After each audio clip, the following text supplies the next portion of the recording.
Hey guys, today I want to show you what you have to do when your Sage Barista Pro shows the flush light. It's really easy and only takes you about 5 minutes, so let's get into it. First, you have to make sure that enough water is in the tank. I like to fill mine to the max level, just to be safe. Now I close the water tank. I store everything that's needed for the flush in the little drawer on the bottom of the machine.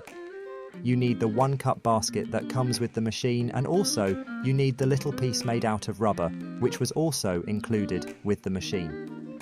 This piece is needed so the water can't flow out of the portafilter. This is why it's called a back flush. The water flows back into the machine and comes out in the drip tray. Then you have to put a cleaning tablet on top of the rubber piece and lock your portafilter in. Now you gotta click the menu button and navigate to the left until the word flush starts to blink. Click the wheel to choose flush, and then the 1-cup option should light up, and now you have to click on the button. The flush cycle will start immediately and takes around 5 minutes. I'll fast forward the flushing cycle so you don't have to wait. When it's done, you can hear a loud beep and water and steam coming out inside of the drip tray. This is how you know that the flushing cycle is finished. I pour out the remaining water and put out the black rubber piece.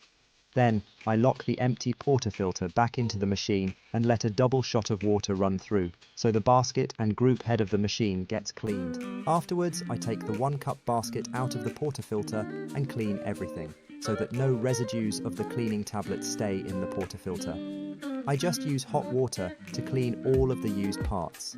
Then I put my 18-gram basket back in and the machine is ready to go. Please like and subscribe if this video helped you.